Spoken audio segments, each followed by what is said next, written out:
When it comes to understanding the human body, biology and chemistry have often been studied together.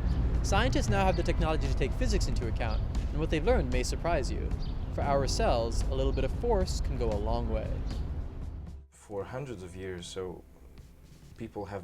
biologists and medical doctors have been looking at diseases from a pure biochemical point of view, and that is over. We need to look at it in a mechanical point of view. We cannot just overlook the 3D, physical properties in our body of different tissues. At Columbia University, Dr. Santos is one of many mechanobiologists, scientists around the world who are studying how cells interact with physical stimuli. Amongst their findings is the fact that cells can sense the rigidity of their environment. The difference between a hard surface and a soft one is important. By using exactly the same medium conditions and chemicals that are necessary to grow cells, changing just the environment and the rigidity is enough to shift that population of cells that we want. And even in stem cells, for instance, a more rigid material that usually resembles your bone, cells will actually become bone cells. And if it's a little softer and it resembles cartilage, stem cells will become cartilage cells. And as you go softer, they'll become muscle cells, or even some people say brain cells. Just because, not changing the medium, but changing just the rigidity of the surfaces that we use.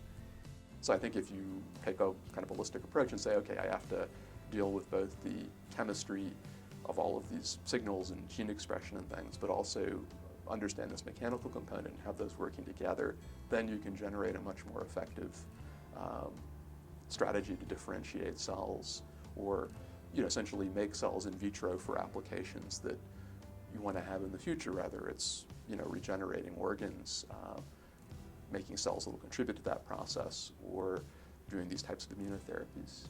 Dr. Destin is an immunologist and the director of the Nanotechnology Center for Mechanobiology, where he has applied the rigidity findings to cancer treatments.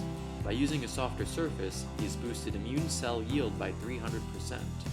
There are patients who go through, both children and adults who go through multiple therapies, very sophisticated biologic therapies, and still fail, who have been treated successfully with these adoptive immunotherapies. So that's, I think that's the opening. That part of it will probably go on to be a commercial thing. Mechanical biology, we hope will have a role in that in the end. Cancer is a multi-phenotypic disease. So one protocol will not cure all by any means.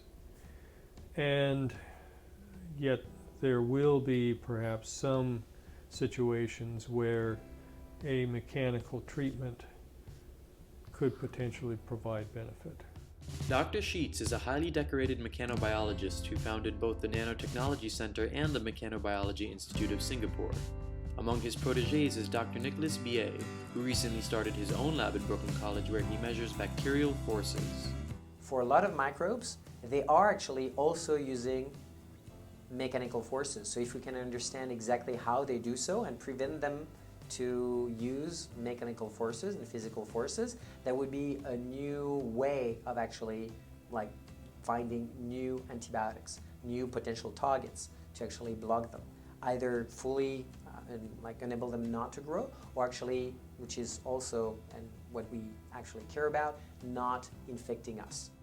Dr. Billet has found that the bacteria responsible for the sexually transmitted disease gonorrhea lose their infectiousness when they can no longer tug on human cells. The way they actually massage our cells maybe can tell us more about the way our cells actually interacting physically between them, and how we could actually have a way of massaging at the molecular and cellular level cells to actually make them do things.